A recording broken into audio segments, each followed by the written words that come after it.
Hai, selamat datang di Bahas Bareng Jane bagian 1.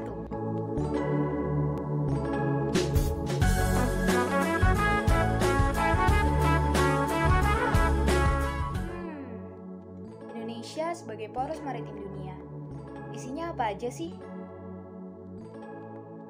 Di dalam bab ini, kita akan membahas mengenai letak, karakteristik, dan segala sesuatu yang dimiliki bangsa Indonesia sebagai poros maritim dunia. Indonesia dilewati oleh garis khatulistiwa. Itu termasuk letak apa ya? Yap, betul. Jawabannya, letak astronomis. Sumatera, Kalimantan, dan Sulawesi adalah pulau besar yang dilewati atau dilintasi oleh garis khatulistiwa. Karena letak absolut atau letak mutlaknya, Indonesia berada di daerah tropis yang memiliki suhu udara senantiasa tinggi. Intensitas cahaya, curah hujan, dan pembagian waktu juga dipengaruhi oleh letak astronomis.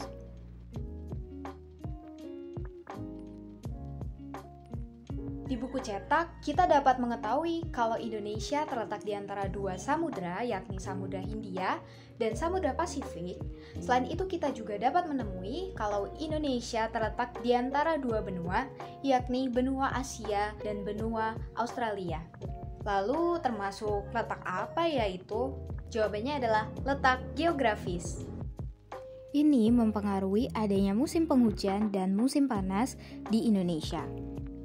Letak geografis juga mempengaruhi posisi silang lalu lintas perdagangan dan pelayaran dunia.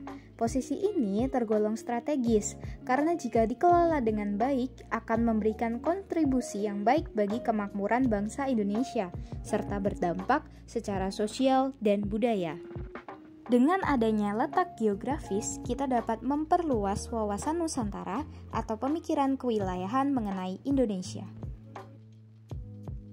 Kita sering sekali mendengar bahwa di wilayah Indonesia sering terjadi bencana alam letusan gunung berapi. Hal itu dikarenakan kita berada di wilayah Ring of Fire. Ring of Fire, apa itu? Indonesia dilalui oleh dua jalur pegunungan. Di bagian barat, Indonesia dilalui oleh pegunungan Mediterania yang memanjang mulai dari pegunungan Alpen di Eropa hingga ke Pulau Sumatera dan Pulau Jawa. Sementara di bagian tengah dan timur Indonesia dilewati oleh pegunungan Sirkumpasifik yang memanjang dari pegunungan Andes di Amerika hingga ke Sulawesi. Pegunungan Sirkumpasifik yang ini dikenal juga dengan cincin api Pasifik atau Pacific Ring of Fire.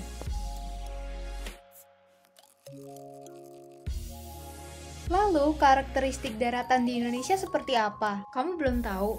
Karakteristik daratan di Indonesia terdiri atas dataran tinggi, dataran rendah, bukit, dan juga gunung. Dataran tinggi berada di ketinggian 400 meter di atas permukaan laut. Dataran ini memiliki wilayah perkebunan yang sangat luas. Sementara itu, dataran rendah berada di ketinggian 100 meter di atas permukaan laut. Di dataran rendah terdapat kegiatan perdagangan, industri, dan juga peternakan.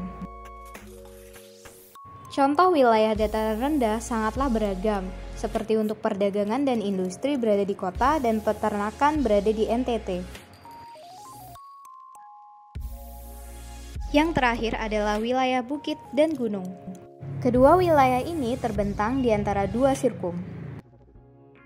Akibatnya, Indonesia memiliki kurang lebih 500 gunung berapi, ada yang aktif maupun tidak aktif. Perairan Indonesia memiliki hukum-hukum yang mengatur kelestariannya. Untuk hukum internasional, terdapat Hukum UNCLOS tahun 1982. Undang-Undang Nomor 6 dan Nomor 17 tahun 1985 juga mengatur mengenai hukum laut di Indonesia. Laut Indonesia memiliki 18 ekoregion laut dengan potensi masing-masing berdasarkan sumber daya alam. Selain itu, Arlindo juga dapat menambah biodiversitas yang ada di laut Indonesia. Maka dari itu, keanekaragaman yang ada di laut Indonesia merupakan anugerah yang diberikan oleh Tuhan. Sejak dahulu, potensi laut di Indonesia sudah banyak dimanfaatkan, seperti oleh Kerajaan Sriwijaya dan juga Kerajaan Mataram kuno. Sekarang sudah terdapat jalur alki yang dapat dimanfaatkan untuk membudidayakan potensi laut di Indonesia. Adanya potensi fisik, sumber daya terbarukan, tidak terbarukan, pariwisata, industri maritim, dan juga geopolitik dapat kita manfaatkan sehingga kita dapat mempersiapkan diri menjadi poros maritim dunia.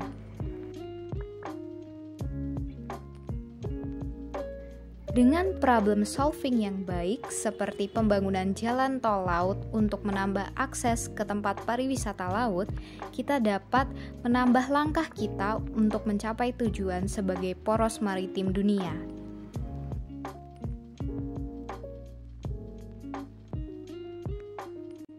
Terima kasih sudah mengikuti Bahas Bareng Jen bagian 1. Sampai jumpa di Bahas Bareng Jen selanjutnya.